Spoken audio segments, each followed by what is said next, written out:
स्वामी विवेकानंद के कर्मयोग के इस एक्सप्लेनर में स्वागत है।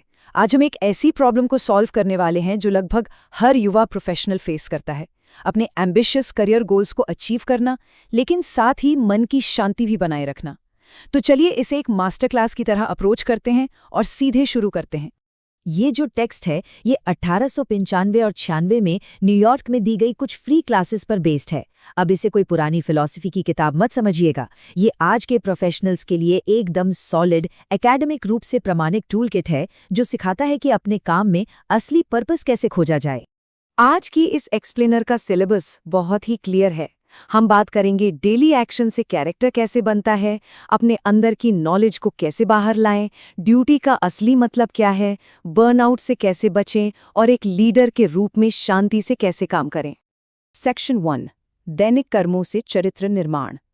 चलिए सबसे पहले इस बेसिक फाउंडेशन को समझते हैं कि आखिर कर्म या एक्शन का असल में मतलब क्या होता है।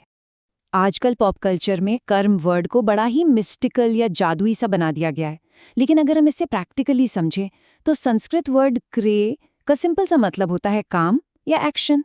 बस ये विचार कर्म को किसी रहस्य से हटाकर हमारी डेली लाइफ के रोजमर्रा के प्रयासों में बदल देता है। और यहाँ एक बहुत ही शानदार ऑब्जर्वेशन है, हर एक छोटा सा एक्शन या यहाँ तक कि एक विचार भी हमारी आत्मा पर एक ब्लो या आघात की तरह काम करता है। मतलब कोई भी काम बिना अपना निशान छोड़े नहीं जाता। और यही बात बहुत ही बेहतरीन तरीके से दर्शाती है कि हमारा कैरेक्टर बनता कैसे है। कैरेक्टर किसी एक बड़े बहुत ही हीरोइक मोमेंट से नहीं बनता। सोचिए, 1 सेकंड का छोटा एक्शन वहीं मिलकर 1 घंटे का रूटीन बनता है, वहीं 1 साल के मेंटल ब्लॉक्स बनते हैं और आखिर में यही छोटे छोटे माइक्रो एक्शंस इकट्ठा होकर हमारा पूरा कैरेक्टर बना देते हैं, बिल्कुल वैसे ही जैसे बूंद बूंद से सागर भरता है। सेक्शन 2, भीतर से ज्ञान को उजागर करना। अब ये सेक्शन इस बारे में एक बहुत ही इंटरेस्टिंग दावा करता है कि आखिर डीप नॉलेज और लर्निंग सच में कैसे होती है। आमतौर पर हमें लगता है कि नॉलेज बाहर से हमारे दिमाग में डाली जाती है ना? पर ये टेक्स्ट कहता है कि नॉलेज असल में अंदर ही होती है। मानव मन एक इन्फिनिट लाइब्रेरी की तरह है। बाहरी दुनिया सिर्फ एक सजेशन देती है और लगातार कोशिश के फ्रिक्शन से इंसान उस नॉलेज को खुद अपने अंदर से बाहर निकालता है। इसे न्यूटन के एप्पल वाले एग्जाम्पल से समझते हैं। जब एप्पल गिरा तो लॉ ऑफ ग्रेविटी उस एप्पल में थोड़ी ना था, वो लॉ तो न्यूटन के अपने दिमाग में पहले से मौजूद था। उस गिरते हुए सेब ने बस एक मौका दिया जिससे उन्होंने अपने विचारों को फिर से अरेंज किया और उस नॉलेज को खोज निकाला जो पहले से अंदर इंतजार कर रही थी। सेक्शन 3, कर्तव्य और परिस्थिति की परिभाषा। चलिए अब देखते हैं कि ये सब सोसाइटी के स्ट्रक्चर में कैसे फिट होता है और समझते हैं कि ड्यूटी या कर्तव्य कैसे पूरी तरह से सिचुएशन पर डिपेंड करता है। इन लेक्चर्स को जे गुडविन नाम के स्टेनोग्राफर ने बहुत ध्यान से रिकॉर्ड किया था और इन ऐतिहासिक रिकॉर्डिंग से एथिक्स का एक बहुत ही डिटेल्ड नजरिया सामने आता है।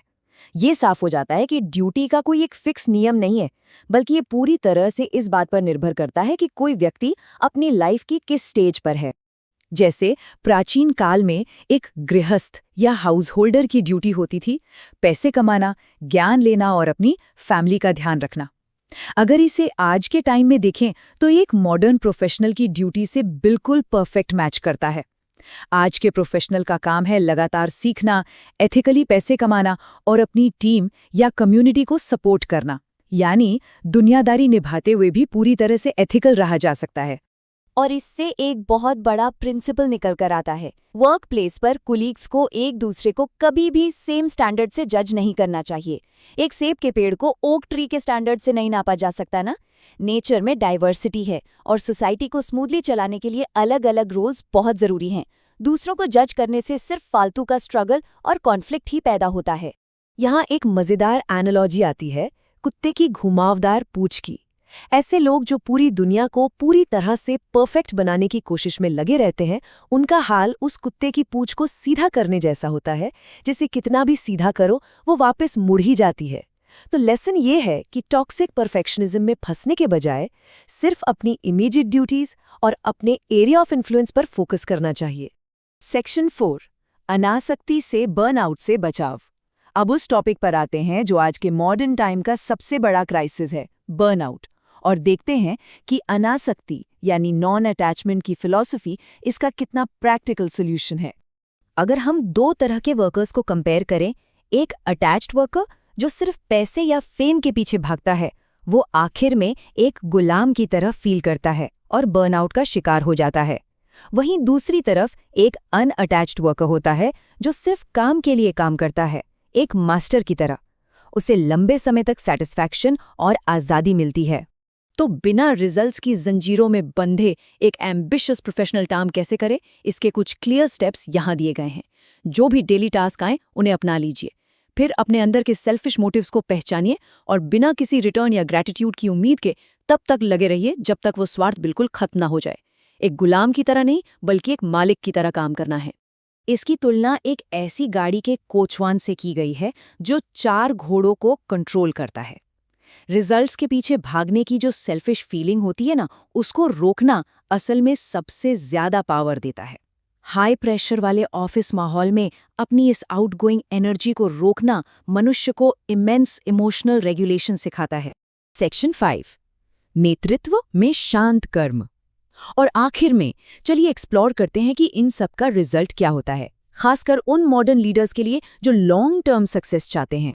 आइडियल सिचुएशन ये है कि चाहे दुनिया में कितनी भी तेज और इंटेंस एक्टिविटी चल रही हो, अंदर एक गहरा मौन और शांति होनी चाहिए। जैसे एक तेज घूमते हुए वर्लपूल के बीच में एक शांत पॉइंट होता है। ऑफिस के कितने भी शोर शराबे में फोकस हिलना नहीं चाहिए। एक ऐसा मॉडर्न लीडर जो बिना किसी स्वार्थ के काम करता है, वो हाई स्टेक्स वाले प्रेशर में कभी नहीं टूटता। वो बिना शिकायत किए लगातार काम करता है, अपने अंदर शांति बनाए रखता है और इस सोसाइटी की कॉम्प्लेक्सिटीज को बिना हार्म हुए पार कर लेता है। यही लंबे करियर और लॉन्ग टर्म सैटिस्फैक्शन का असली राज है। इस कॉन्सेप्ट को कमल के पत्ते के रूपक से सबसे बेस्ट तरीके से समझा जा सकता है। जैसे पानी कमल के पत्ते पर गिरता तो है पर उसे गीला नहीं कर पाता, बिल्कुल वैसे ही एक अनअटैच्ड प्रोफेशनल भारी और इंटेंस रिस्पॉन्सिबिलिटीज को हैंडल करते हुए भी कभी बर्नआउट में नहीं फंसता। उसका अंदर का फोकस हमेशा प्योर रहता है। तो अब वक्त है एक बहुत ही जरूरी सवाल का। कल जब कोई भी यंग प्रोफेशनल अपने ऑफिस में कदम रखेगा, तो आखिर कौन से मोटिव्स उसके काम को चला रहे होंगे? क्या वो मोटिव्स एक गुलाम की जंजीरें बना रहे हैं या एक मास्टर की आज़ादी दे रहे हैं? ये सच में सोचने वाली बात है। इस एक्सप्लेनर के साथ जुड़ने के लिए बहुत बहुत धन्यवाद।